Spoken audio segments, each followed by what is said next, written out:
do you think you might benefit from some cryptotherapy? Now, this right Sounds like an here, oxymoron to me.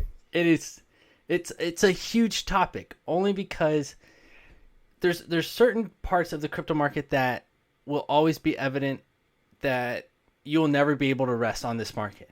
It is open 24 hours a day. You're able to trade all day, all night. You're able to stare at stocks and I remember a couple years ago when I first jumped into crypto, man, just looking at those candlesticks Oh, go now that I up see the and article, down and watching your money disappear and rise. And Yeah. as someone who wasn't an investor several years ago, who didn't have the understanding of how money moved, or feeling how a bunch of money coming into my account for the very first time like magic, versus a couple months later, I'm like, wait a second, where did it all go? Like, I thought we were gonna ride this one forever. mm, What they're saying is that people are putting too much of their heart and soul on the line. And this also reflects back to how Robinhood, the lawsuit where they put someone's wrong balance on their account, and he inevitably, chose to end it all. And that is something that they there has to be greater regulation, but this is also a cry for mental health.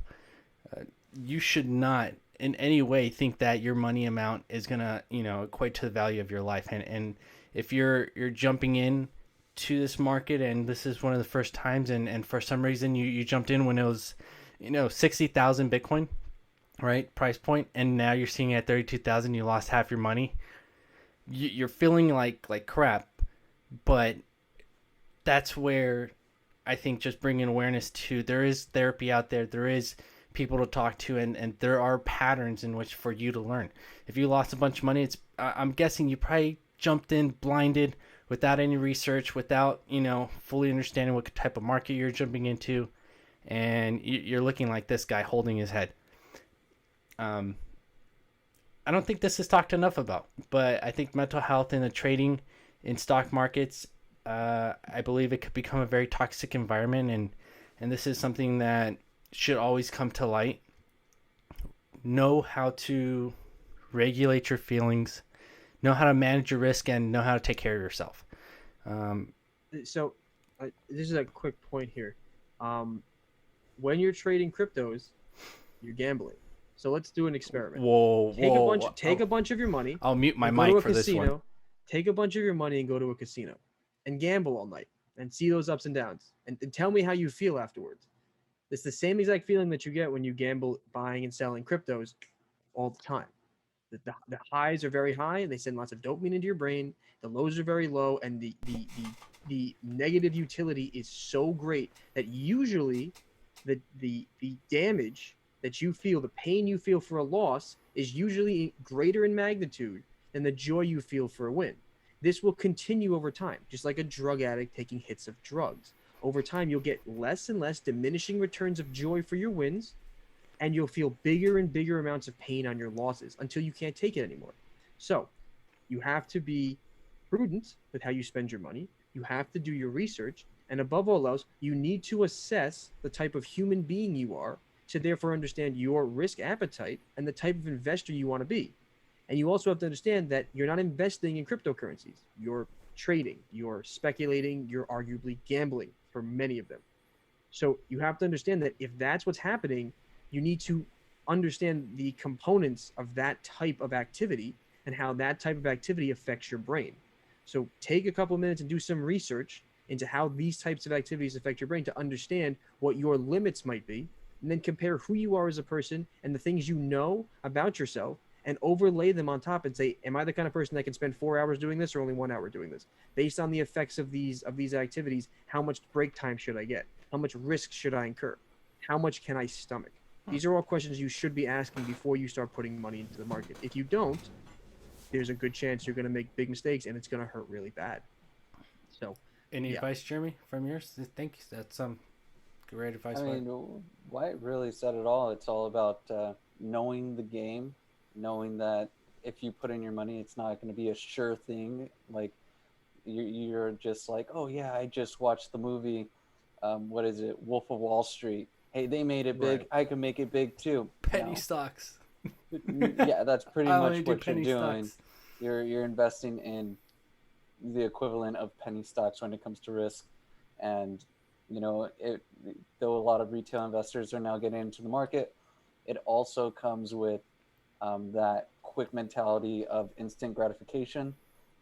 And when it doesn't happen, you get impatient, you start making riskier trades, and then you start losing money and then more money, and then all of a sudden you're in a hole, and you're just like, wow, I feel really crappy. So you just need to, go into it with a plan, think about what your psyche is, and then go from there.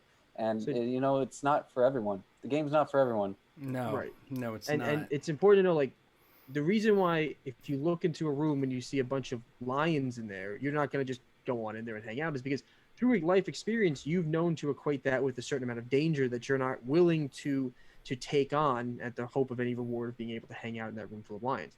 Most people don't see and understand the markets the same way they understand that kind of fear. They look at the market as this thing, as this game, and they step into it because they don't actually understand what the fear is. For someone that's never seen a lion, never knew about them, they might walk in there and then get torn to shreds because they have no idea what's going on. So you have to educate yourself to the point where you will understand the risks, as well as if you looked into a window and saw a room full of lions and had to make a decision of whether or not you wanted to go in that room or not. You have to equate and understand what you're actually investing in, trading in, and what you're spending your money on. And I recommend you do that before you start putting your money in, and don't get stuck in this game where you see lots of people making money, so you think you can make money too. Let me let you in on a little secret. Most of the billionaires and the most successful fund managers, they make their money over 20 to 30 years investing in a very different type of portfolio. The majority of winners.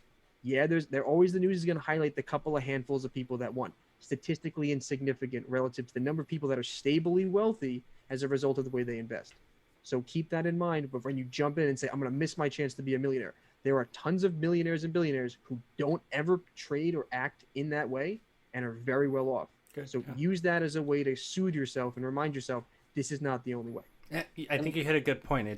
It's the missing out part. It's the like FOMO. yeah, I The need FOMO. if I don't make a couple $1 million here to retire, then I just miss the whole thing. No, investing is not about the immediate return. It's about the compounding return over a period of time that you then have set yourself up 20 years before, so that in 20 years after everything has grown, you're now profitable. And if you want that's to a go strategy. into like a hedge fund that just banks on black swan events, you should look into them and be like, okay, well, that's how they make their money. But guess what? They may go 3 years without making a profit.